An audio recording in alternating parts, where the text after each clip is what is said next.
Olá, tudo bem? Bem-vindos de volta. Estamos iniciando o nosso passo 3, chegando à reta final da nossa rota do dinheiro sem patente. E eu já estou aqui com um gostinho de quero mais, né? Só vamos relembrar tudo que a gente já aprendeu. A gente está numa rota para construir, né, um plano que nos leve a um dinheiro sem patente. Então, a gente passou pelo passo 1, construindo um plano, onde a gente estudou várias coisas. Passamos pelo passo 2, mercado financeiro, onde a gente estudou os mecanismos para ganhar dinheiro. E hoje a gente inicia o terceiro e último passo da nossa rota, o seu dinheiro livre. A gente vai pegar todos os conceitos que nós aprendemos e vamos começar a colocar tudo isso em prática para a gente chegar ao nosso dinheiro livre.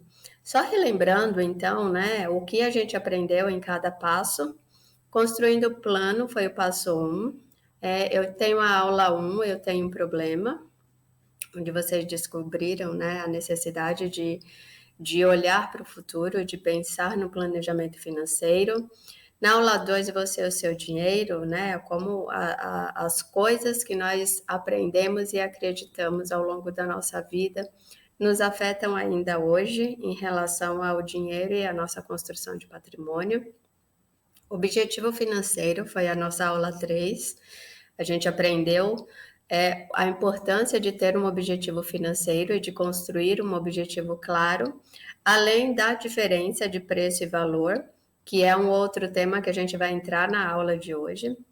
A gente também aprendeu sobre pague-se primeiro, ativo e passivo, que a gente tem que ter a nossa reserva financeira, renda é do seu trabalho, e falamos um pouco sobre o seu tempo, né? Trouxemos um novo olhar sobre o tempo. Esse foi o passo 1, 8 aulas que nós aprendemos diversas coisas. No passo 2, mercado financeiro, a gente descobriu alguns mecanismos para ganhar dinheiro. Então, a gente trabalhou em interações e mercados na aula 1, as taxas, que são muito importantes, né, na aula 2. Na aula 3, a gente falou sobre conceitos financeiros. Na aula 4, renda fixa versus renda variável. Aula 5, correlação de mercados. Aula 6, os mercados são cíclicos. Aula 7, o conceito master. Aula 8, sua estratégia de investimentos, né?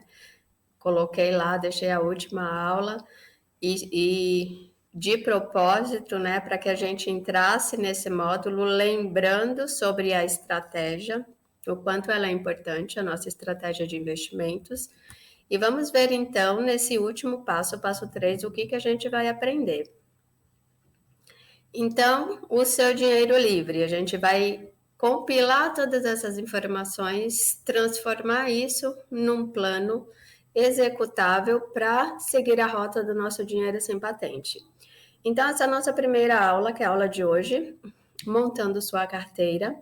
A gente vai entender, né? Eu vou dar um guia básico para vocês entenderem o que é importante olhar em cada ação ou cada fundo imobiliário, principalmente, que vocês queiram se associar, né? Eu vou dar um guia básico ali de por onde começar, o que eu coloco na minha carteira de investimentos.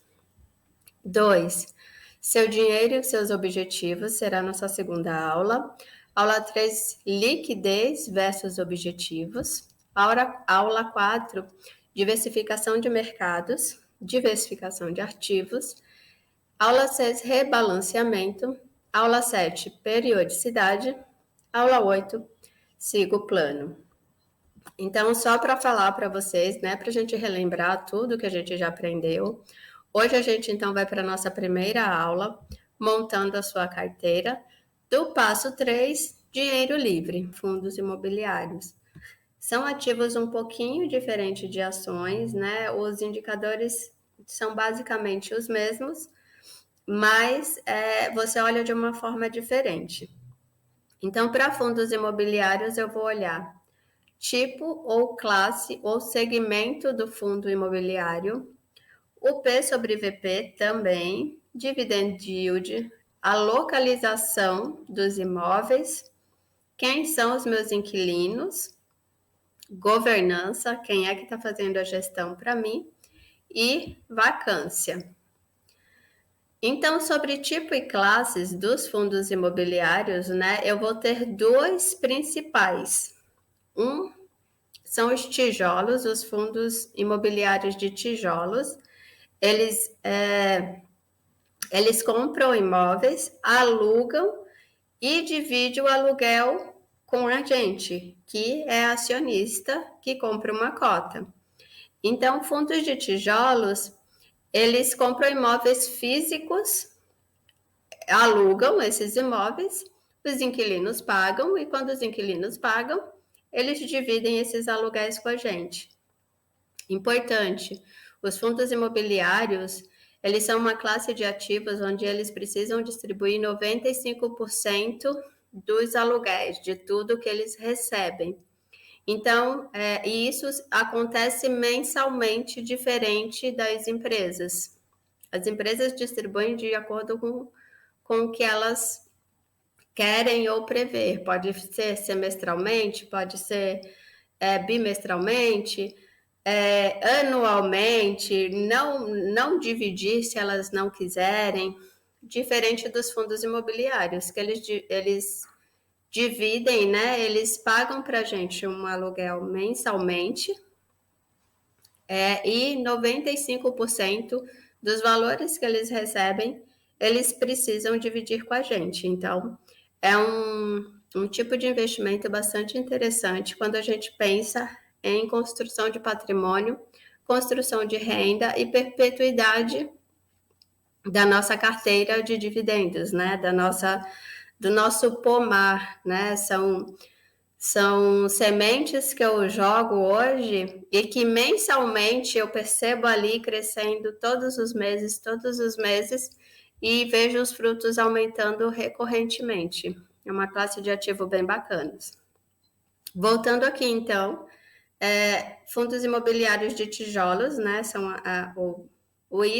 o primeiro item que eu tenho para verificar.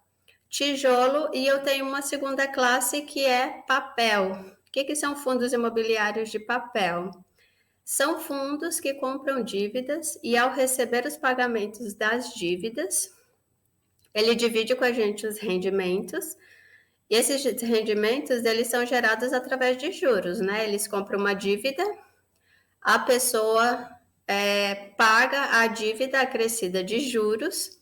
Esse pagamento acrescido de juros, eles dividem com a gente. Então, quando vocês forem colocar um fundo imobiliário na carteira de vocês, primeira coisa que vocês devem verificar, se é tijolo, se é papel. Fundos de papel são mais arriscados, eles estão muito mais atrelados a movimentos econômicos, a taxa Selic, ao CDI, ao IPCA. Fundos de tijolos, eles são mais estáveis, porque eu estou falando de um produto físico, né? E no papel eu estou comprando uma dívida. A gente sabe que quando a Selic está alta, o crédito fica alto, então esses fundos de papel eles vão me pagar excelentes dividendos, mas à medida que a Selic cai, o crédito fica barato e aí os fundos de papel vão me pagar menos rendimentos. Então, eu tenho sempre que lembrar dessa continha. Lá na frente, né? Se eu estou comprando sementinha hoje para montar o meu pomar, para que eu tenha resultados daqui a 20, 30 anos. Fundos de papel, né? Dependendo da quantidade que eu coloco na minha carteira hoje, entendendo que os mercados são cíclicos, né? As taxas sobem e descem. Será que daqui a 20 anos eles vão estar me dando os mesmos frutos que provavelmente eles estarão agora? Então, são perguntas que a gente precisa se fazer antes de colocar um fundo imobiliário na nossa carteira. Aqui, ó, eu estou colocando onde a gente encontra a informação no Status Invest. Você vem aqui na segunda aba e aí você tem aqui, ó, tipo segmento. Esse fundo, o VISC11, ele é de shopping, né? São vários shoppings e ele é, então, um fundo de tijolo. São imóveis físicos, né? Muito importante vocês avaliarem quando forem colocar na carteira. Aqui, mais uma vez, o P sobre VP, que é o valor justo, né? Se a gente está pagando o valor justo, esse FII, ele está com o valor justo em relação ao seu patrimônio. Lembra do que a gente falou lá atrás sobre ações? É o mesmo indicador. Um é o preço justo. Se o número está em 1, eu estou pagando o preço justo. Abaixo de 1, eu estou comprando ele com desconto, o que vai fazer toda a diferença, né, na nossa estratégia de comprar barato e vender caro. Acima de 1, eu estou comprando ele com sobrepreço, estou comprando ele caro. Então, esse indicador para fundos imobiliários, ele se aplica super bem.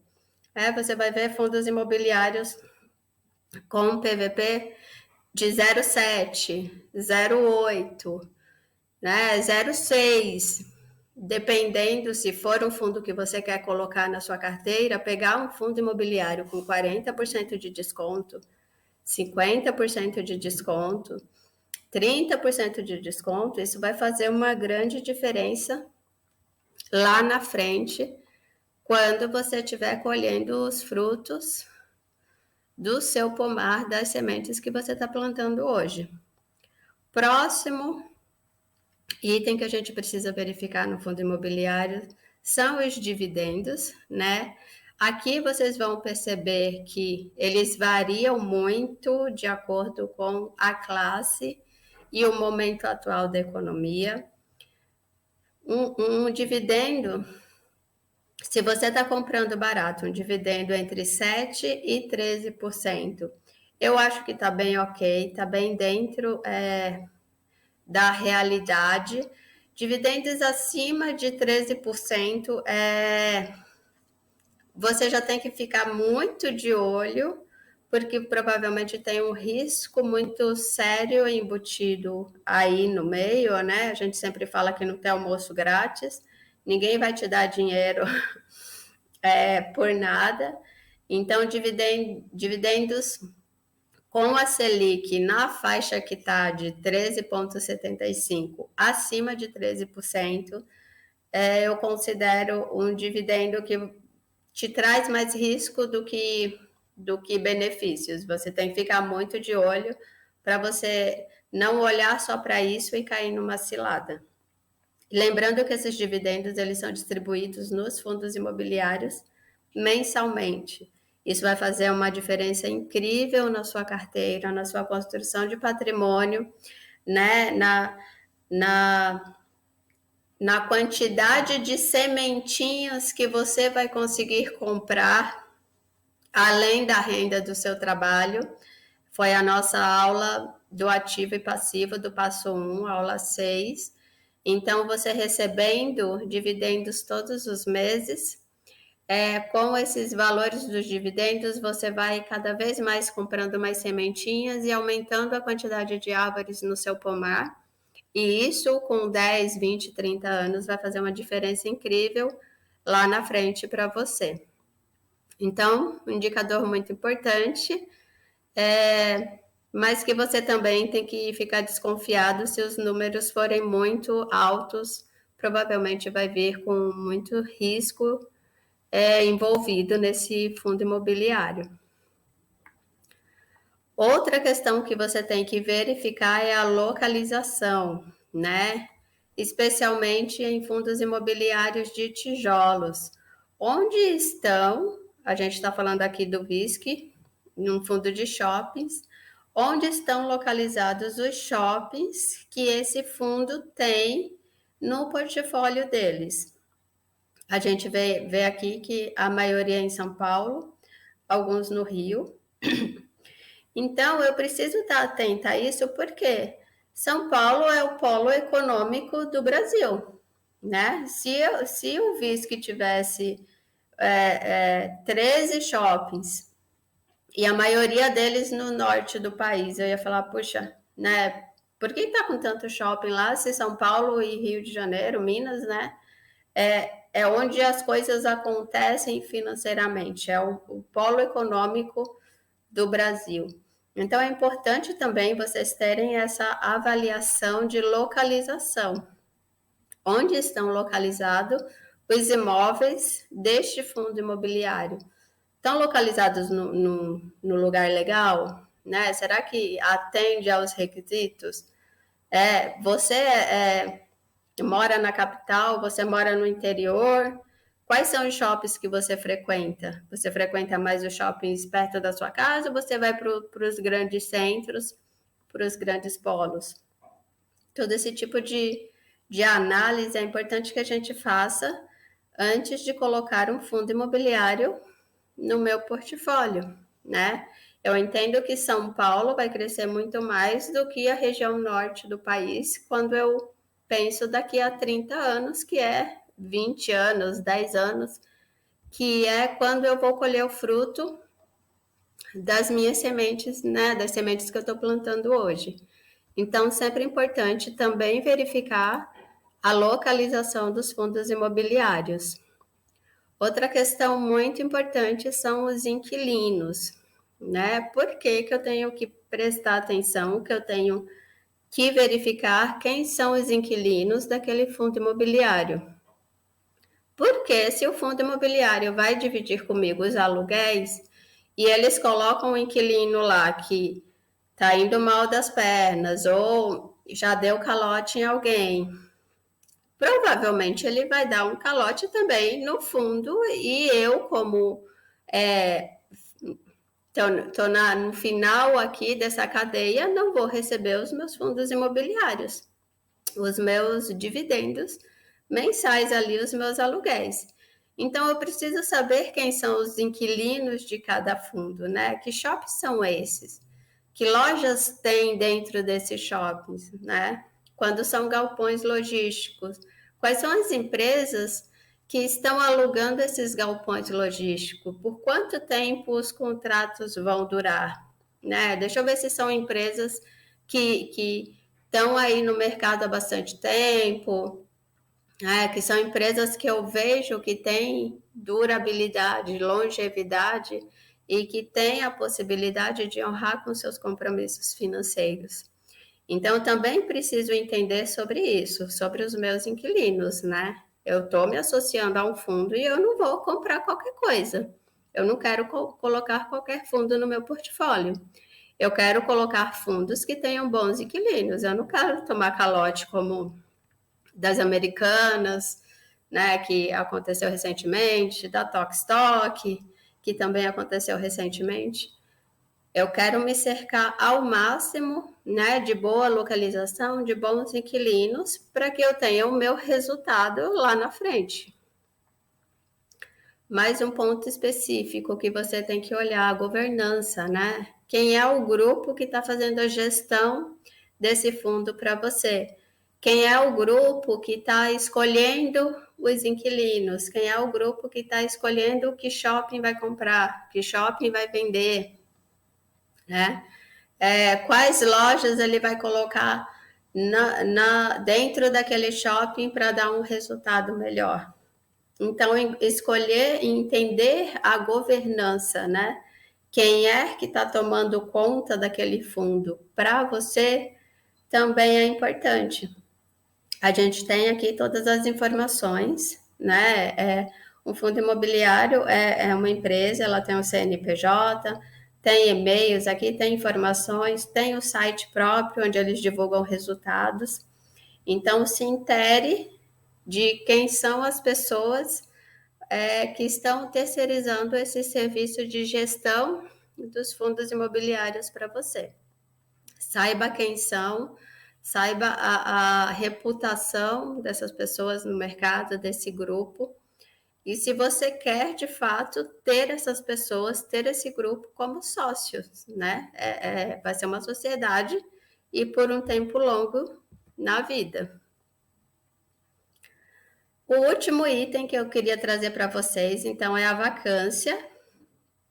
O que é a vacância? É a taxa de ocupação. Por exemplo, se eu tenho um shopping, eu tenho lá algumas lojas, alguns espaços para serem montados lojas dentro daquele shopping. Sei lá, shopping, eu tenho um shopping onde eu tenho 100 vagas de lojas. Se as 100 estão preenchidas, eu tenho uma vacância zero, eu não tenho nenhuma loja desocupada. Se eu tenho 90 ocupadas e 10 estão desocupadas, eu tenho uma vacância de 10%. E por que eu preciso olhar isso? Porque eu recebo os aluguéis dessas lojas, né? Se eu tiver 90 lojas dentro de um shopping e essas 90 estão ocupadas, eu vou receber aluguel de 90, vai ser uma quantidade. Se eu tiver 100 lojas e essas 100 estiverem ocupadas, eu vou receber aluguel de 100 lojas, né? 10% a mais de algum valor. Então, eu preciso entender também qual é a vacância, o quanto dos espaços vagos e disponíveis daquele fundo estão ocupados ou não. E isso vai interferir diretamente na quantidade de dividendos que eu vou receber todos os meses. Bom, gente, é isso. Ficou uma aula longa, né? Mas estritamente necessária. Eu queria trazer o passo a passo de cada tipo de ativo e de renda variável, que é um pouquinho mais complicado da gente verificar. Então, fundos imobiliários.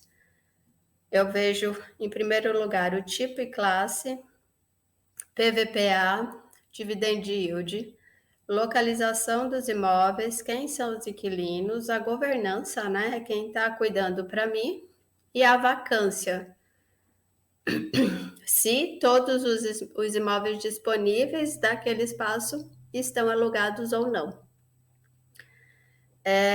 Essa é uma aula que eu queria trazer para vocês, montando a sua carteira de investimento, muito importante, mas como eu falei para vocês na última aula, né, de estratégia, na última aula do passo anterior sobre a sua estratégia de investimentos, a gente está aqui montando um planejamento financeiro. A gente não está aqui somente escolhendo ativos para colocar na nossa carteira. A gente está no caminho muito mais longo, né? Está numa rota completa de planejamento financeiro. E nessa rota de planejamento financeiro, a gente já falou sobre objetivo financeiro. Quando você quer ter o seu volume financeiro, né? Quando você quer chegar ao seu objetivo financeiro, um motivo para isso, o porquê de você querer chegar ao seu objetivo financeiro, o quanto você quer em renda passiva quando você chegar lá. No nosso planejamento financeiro, então, a gente ainda falou de reserva financeira, o quanto você quer ter nessa reserva financeira. A gente falou sobre o Pague-se Primeiro, o quanto que vai sair do seu orçamento todos os meses para construir esse sonho, para construir esse objetivo financeiro. A gente falou sobre estratégia de investimentos e hoje a gente acabou de falar sobre escolha de ativos financeiros. Queria só relembrar tudo isso para vocês. Queria que vocês preenchessem novamente essas informações para a gente retomar o plano, né, a rota, seguindo o nosso planejamento financeiro e não apenas montando a nossa carteira de investimentos, que aqui no nosso planejamento financeiro é o último item.